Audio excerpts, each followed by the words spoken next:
जय हिंद दोस्तों, स्वागत है आप सभी का समर्थ स्टडी एकेडमी के यूट्यूब चैनल पर। उम्मीद करते हैं आप सभी अच्छे और स्वस्थ हैं।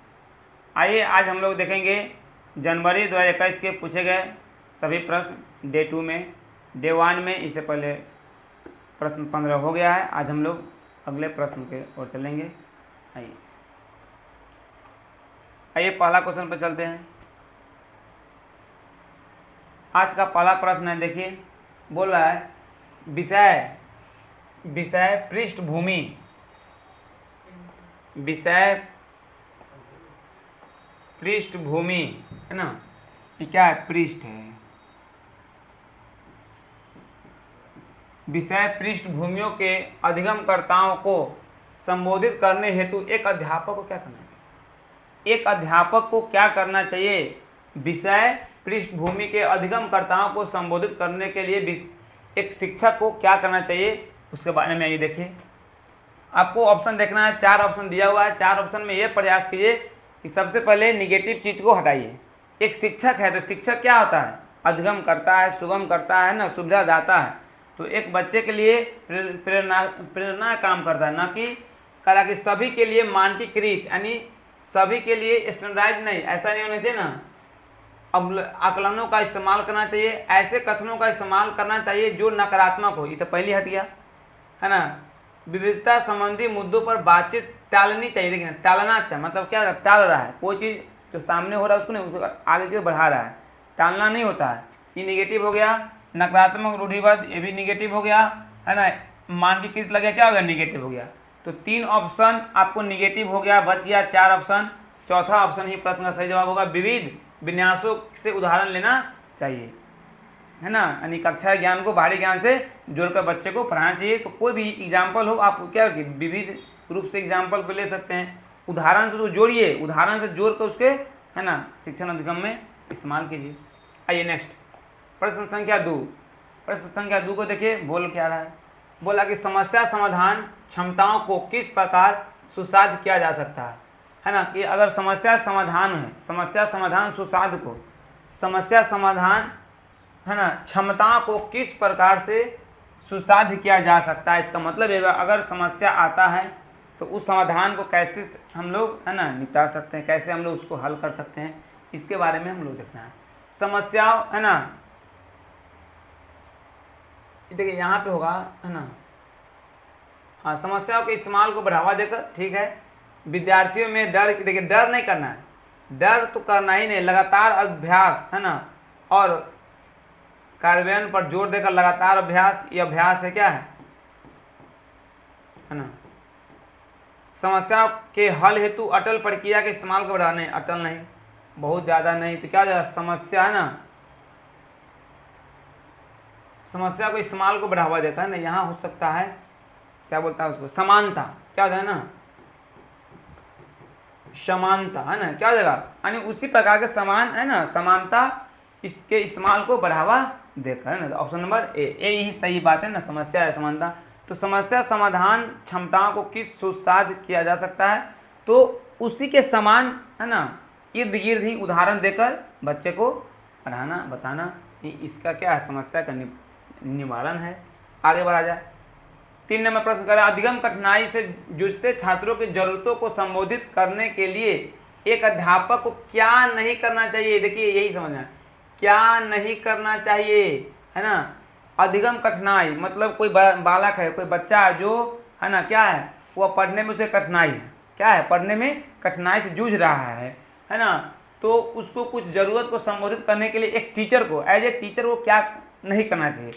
करना चाहिए तो सब कुछ तो करना चाहिए, लेकिन किससे बचना चाहिए? मतलब एक शिक्षक के नाते आप क्या नहीं उसके प्रति कर सकते हैं, उसके बारे में आपको इसके जवाब देना है। तो आइए हम लोग देखते हैं। पहला है व्यक्तिगत शैक्षिक योजना बनाना, शिक्षा शास्त्र और आकलन की जटिल संरचनाओं का प्रयोग। जटिल यानी क्या हो गया? कॉम्प्लेक्स नहीं होगा, है ना। एक मिनट, हाँ ठीक है। दृश्य श्रव्य सामग्री का इस्तेमाल, सही बात है ना। संरचनात्मक शिक्षण शास्त्रीय उपागम का इस्तेमाल, है ना, ठीक है। तो बोला कि नहीं करना चाहिए, है ना, ये भी सही है ना। व्यक्तिगत शैक्षणिक योजना बनाना, सब योजना बनाना ये सब सही है। लेकिन आपको ऑप्शन नंबर क्या है, बी ही गलत है, पूछा आपसे क्या है, गलत है। तो क्या जाए, बी आपका सही जवाब हो जाएगा। इस 4 ऑप्शन में बी गलत बात है। बाकी सभी का प्रयोग अधिगम कठिनाई से जूझ रहे छात्रों के लिए प्रयोग में लाया जा सकता है, एक टीचर के लिए। लेकिन ऑप्शन नंबर बी है जो बोला कि शिक्षा शास्त्र और आकलन की जटिल संरचनाओं का प्रयोग। जब जटिल कर ही दीजिएगा तो उसका समस्या निकलेगा, नहीं निकलेगा।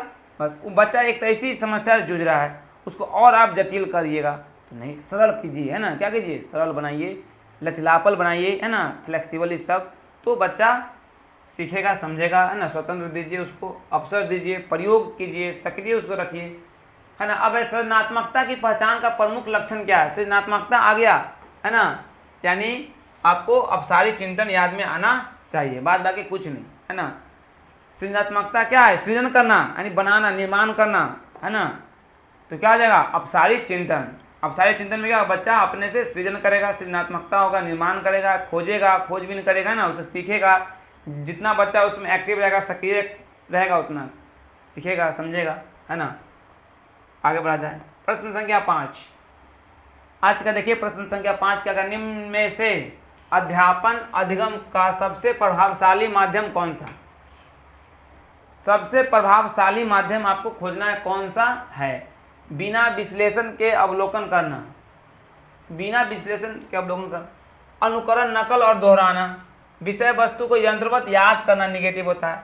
संकल्पनाओं के बीच संबंध खोजना, है ना, सही बात है। क्या करना, कोई भी क्या करना, रिलेशन खोजना, संकल्पनाओं के बीच क्या करना, है ना, संकल्पना के बीच संबंध को, रिलेशन खोजना, अन्वेषण करना, खोजबीन करना, इससे क्या होता है, पॉजिटिव बात है। तो बोला इनमें से अध्यापन अधिगम का सबसे प्रभावशाली माध्यम कौन सा होगा, तो बिना विश्लेषण के अवलोकन करना, गलत बात। अनुकरण या नकल ऐसी निगेटिव होता है, काट दीजिए। विषय वस्तु को याद करना निगेटिव होता है, तो पॉजिटिव क्या ऑप्शन है, ऑप्शन नंबर 4। 4 ही आपका प्रश्न का आंसर हो जाएगा। नेक्स्ट आगे बढ़ेंगे हम लोग, प्रश्न संख्या 6 पर चलेंगे। 6 नंबर प्रश्न को देखेंगे ना, 6 नंबर प्रश्न को हम लोग देखेंगे अच्छा से। चलिए, बोल रहा है कि एक अध्यापिका को दिए गए किसी कार्यकलाप में छात्रों की विभिन्न त्रुटियां का विश्लेषण करना चाहिए। तो त्रुटियां क्या है, एक अध्ययन का भाग है ना, अधिगम का भाग है। तो त्रुटि से क्या होता है, बच्चा सीखता है, क्या होता है, बच्चा को सीखता है। तो ये एक प्रोसेस है, यानी अधिगम का ही अंग है। त्रुटि क्या है, अधिगम का ही अंग है, याद रखिएगा। तो इसके आधार पर वह ज़्यादा त्रुटियां करने वाले छात्रों की दूसरे छात्रों से अलग नहीं करना है, अलग नहीं करना है, बात को समझे ना। हम एक छात्र से दूसरे छात्र को अलग नहीं कर सकते हैं। अध्यागम केवल नहीं होगा, केवल ये सब गड़बड़ होता है। इसके आधार पर वह दंड की मात्रा निर्धारित कर देगा कि इतना गलत करेगा तो इस टाइप का पनिशमेंट मिलेगा, इससे ज़्यादा करोगे तो उस टाइप का मिलेगा, मुर्गा बना देंगे, कुर्सी बना देंगे ना, ऐसे इस प्रकार बेंच पर खड़ा कर देंगे, डेस्क पर, ये सब आपको निर्धारित नहीं करना है। तो त्रुटियों की समझ अध्यापन अधिगम प्रक्रिया के लिए अर्थपूर्ण है ना। हम बोले ना कि अधिगम का ही भाग है, तो त्रुटि से क्या होता है, बच्चा सीखेगा। तो ऑप्शन नंबर 4 ही आपका प्रश्न का सही जवाब है। तो आप सीटेट में, है ना, सीटेट की एग्जाम दीजिए तो बहुत ये ना समझिए कि हमको सब कुछ पढ़ के जाना है। आप अगर पॉजिटिव निगेटिव को ध्यान में रखिएगा, है ना, तो मैं बता रहा हूँ कि अगर 30 क्वेश्चन है तो 25 से 26 क्वेश्चन तो इसी से बन जाएगा, है ना। बाद बाकी तो क्या है, थ्योरी है, कुछ वैज्ञानिक है ना, तो उससे हो जाएगा। पेडागोजी में तो बस यही सब है ना। उसके बाद आराम से वैज्ञानिक के बारे में 6-7 क्वेश्चन तो ऐसे ही आ जाता है। देख लीजिए, आपको बन रहा है। अभी लगातार हम लोग 6 प्रश्न किए हैं, लगभग क्वेश्चन में हम लोग निगेटिव पॉजिटिव कोई देखे हैं, कोई अलग से क्वेश्चन नहीं पूछे हैं। ये सब पूछा हुआ क्वेश्चन है ना, ये सब पूछा हुआ क्वेश्चन जनवरी 21 में। आइए नेक्स्ट 7 नंबर, अध्यागम की अभिप्रेरणा को किस प्रकार कायम रखा जा सकता है। अध्यागम की अभिप्रेरणा को किस प्रकार कायम रखा जा सकता है। तो बच्चे को बहुत आसान क्रियाकलाप देकर यंत्रवत याद करने पर जोर देना गलत बात है।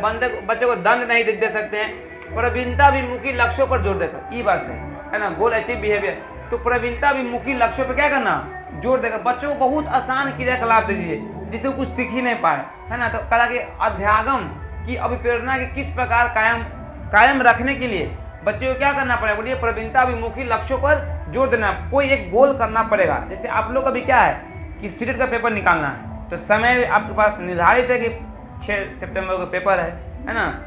तो आपको क्या करना है, अभी आपको लक्ष्य क्या है ना, कि हमको सीरियल एग्जाम क्रैक करना है। टाइम भी आपका फिक्स है ना, डे बाय डे जैसे दिन बीतता है, समय नज़दीक आता है, तो क्या करना है, प्रवीणता अभिमुखी लक्ष्यों पर जोर देकर, यानी आपका लक्ष्य क्या है, उसको पार करना है, पास करना है, आगे बढ़ा जाए। शर्मिंदगी बहुत भी अच्छा क्वेश्चन है कि अगर आपके पास अगर शर्मिंदगी है तो आपके शिक्षण अधिगम पे, आपके अधिगम पे नकारात्मक प्रभाव डाल सकता है।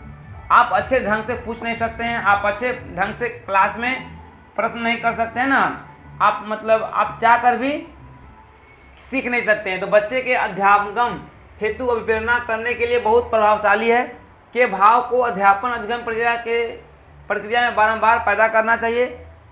शर्मिंदगी का संज्ञान से कोई संबंध नहीं है, संज्ञान से नहीं संबंध है, बताइए, है ना, दिमाग से संबंध है ना। डैश का संज्ञान पर नकारात्मक प्रभाव पड़ सकता है। हाँ, तो शर्मिंदगी से संज्ञान पर नकारात्मक प्रभाव पड़ सकता है। अगर आपके पास शर्मिंदगी करते हैं तो आपके संज्ञान पे नकारात्मक प्रभाव पड़ सकता है। बोलता है ना गांव में, संगत से गुण आत है, संगत से जात है। तो जिस प्रकार के आदमी के साथ रहिएगा उसी प्रकार का आपको ज्ञान होगा, है ना, उसी के अनुसार आप सीखेगा। अगर कोई स्वस्थ व्यक्ति को भी अगर आप चाहते हैं कि उसको बीमार करना है ना, तो आप क्या कीजिए, दिन भर में 10-15 आदमी का ग्रुप बना लीजिए, हर 1 घंटा 2 घंटा पे, है ना, 15 मिनट 45 मिनट के अंतराल पे उससे खाली इतने बार पूछना है, क्या तबीयत ठीक नहीं है, शाम होते होते उसका भी तबीयत खराब हो जाएगा ना। वही बात यहाँ है कि शर्मिंदगी से क्या होगा, संज्ञान पर नकारात्मक प्रभाव पड़ सकता है। तो वो व्यक्ति सोचेगा, एक वो गलती कहेगा, 2 गलती है, सब आ रहा है हमको वही कह रहा है, इसका मतलब मेरा तबीयत खराब है। और स्वस्थ व्यक्ति उसका तबीयत क्या हो जाएगा, खराब हो जाएगा। आगे, है ना, 9 नंबर है ना, 8 हो गया ना, ठीक है। 9 नंबर 9 है, अधिगम का संरचनात्मक विचार यह सुझाव देता है कि ज्ञान की संरचना में बार बार बोलते हैं, बच्चे को क्या रखिए, सक्रिय रखिए। बच्चे को जहाँ रखिएगा, चाइल्ड सेंटर्ड इसलिए बोला गया है। तो बोला कि बच्चे सक्रिय भूमिका निभाते हैं। बच्चे पूर्ण रूप से पाठ्य पुस्तक देखिए निर्भर, केवल पाठ्य पुस्तक पर नहीं रहना चाहिए। बच्चे की कोई भूमिका नहीं है, कैसे नहीं है ना, बहुत भूमिका है। तो बच्चे पूर्ण रूप से वयस्कों पर निर्भर नहीं, गलत बात। ये सब क्या है, तीनों ऑप्शन क्या है, गलत है। ऑप्शन नंबर ए है, बच्चे सक्रिय भूमिका निभाते हैं। कब निभाएंगे, तो अधिगम का संरचनात्मक विचार यह सुझाव देता है कि ज्ञान की संरचना में बच्चे वहाँ क्या है, सक्रिय यानी एक्टिव रूप से यानी भूमिका निभाते हैं। वहाँ बच्चा प्रेजेंट है, बच्चा वहाँ उपस्थित है। जहाँ बच्चा उपस्थित है, बच्चा जिस काम में है, उससे उस काम से अच्छा कोई काम हो नहीं सकता है। तो बच्चा को लेकर चलना है, बच्चा को रखना है, बच्चा को सक्रिय बनाना है। आइए 10 नंबर क्वेश्चन है, अधिगम के लिए निम्न में से कौन सा धारणा उपयुक्त है, यानी अधिगम के लिए। तो प्रयासों से कोई फर्क नहीं पड़ता, परिणाम सुनना है, असफलता अनिवार्य है, प्रयास ही सफलता है, प्रेरणा अच्छा है। अधिगम के लिए निम्न में से कौन सा धारणा उपयुक्त है। अच्छा, अधिगम के लिए कौन सा उपयुक्त है, तो प्रयास से कोई फर्क नहीं, गलत बात है ना। तो त्रुटि और अभ्यास का सिद्धांत नहीं आया था, थॉन गया ना, बोले कि प्रयास और त्रुटि और प्रयास, तो गलत होगा, तो है ना, जितना प्रयास कीजिएगा, है ना, प्रयास करने से क्या होगा, आप सफल बन सकते हैं, है ना। असफलता अनिवार्य है ना, एक बात में खत्म कर दिया।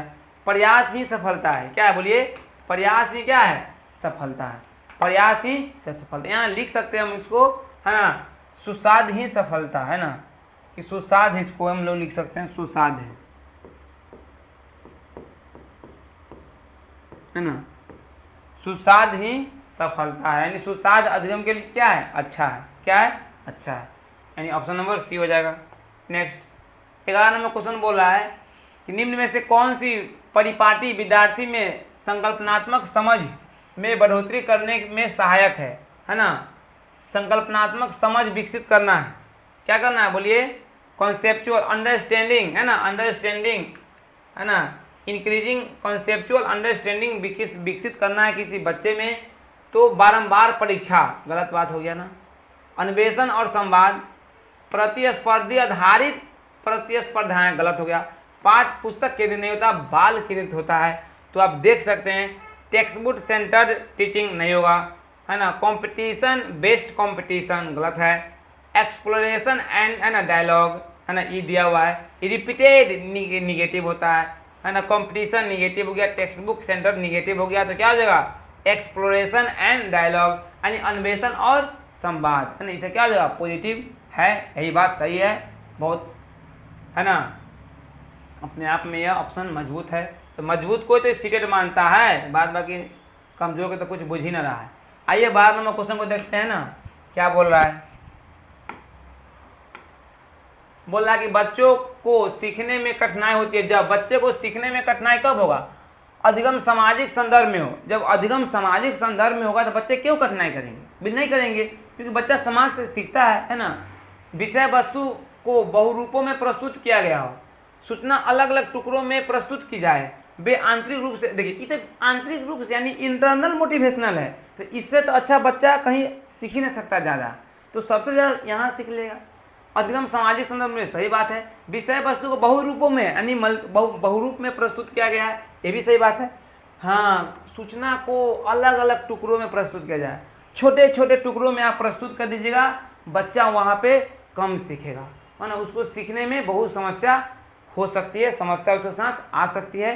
तो ऑप्शन नंबर क्या हो जाएगा, बी हो जाएगा, बी आपका सही जवाब हो जाएगा, है ना। बच्चों के सीखने की कठिनाई होती है जब सूचना क्या हो अलग अलग टुकड़े में हो जाए। कोई मोबाइल नंबर नहीं है कि याद करना है, 10 अंक है तुरंत याद होगा ना, आप सभी चीज़ को अलग अलग तोड़ दीजिएगा, अलग अलग हटा दीजिएगा, तो उसको बहुत सीखने में बहुत कठिनाई हो सकता है। आगे बढ़ा जाए। 13 नंबर, अधिगम की सर्वोत्तम अवस्थाएं कौन है, अधिगम की सर्वोत्तम अवस्थाएं कौन है, तो संतुलित उत्तेजना, कोई भय नहीं, है ना।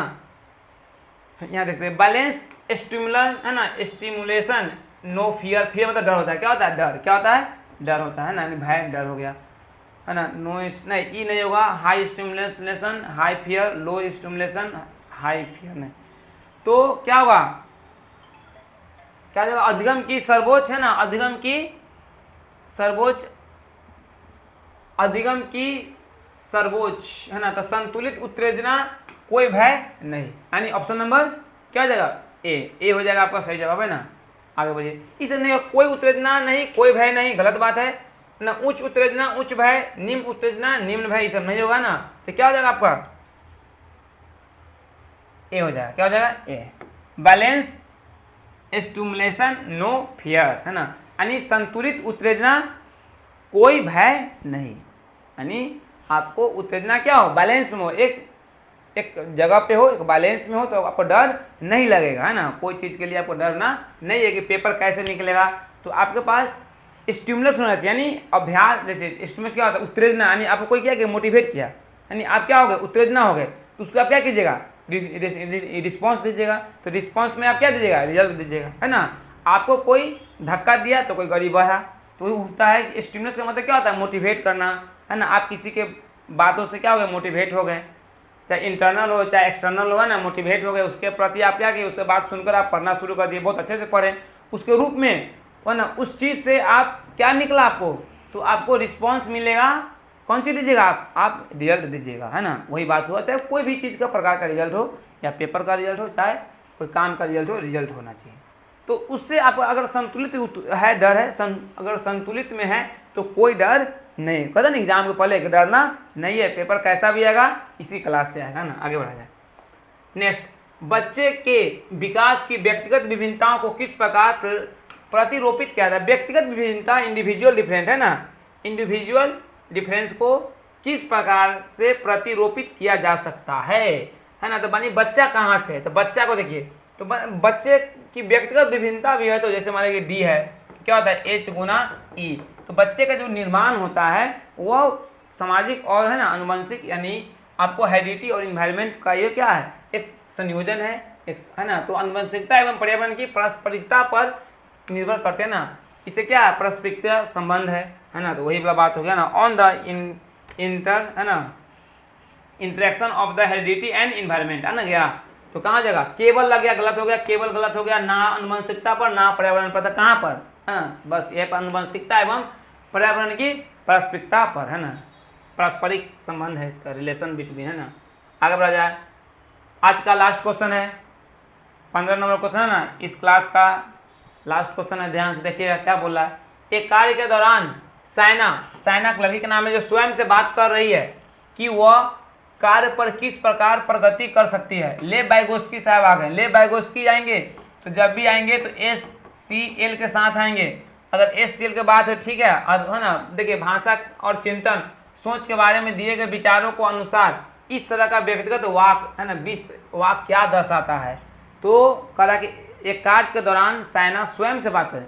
स्वयं से बात करने को लेव वाइगोत्स्की ने प्राइवेट स्पीच कहा है, स्व वार्तालाप कहा है, तो स्व नियमन कहा है, तो क्या जगह है ना, स्व नियमन कहा गया। बाद बाकी कोई आत्म केंद्रित, वो लोग प्याजे ने कहा है ना, इगोसेंट्रिज्म है ना, ये सब है ना। चलिए तो क्या जगह ऑप्शन नंबर डी हो जाएगा इसका सही जवाब। ऑप्शन नंबर डी हो जाएगा इस प्रश्न के सही जवाब। चलिए बहुत बहुत धन्यवाद, है ना। आज के लिए इतना ही, फिर मिलते हैं हम लोग फिर नेक्स्ट वीडियो में। अगर क्लास अच्छा लगे तो अपने दोस्तों के साथ लाइक सब्सक्राइब शेयर कर दीजिएगा।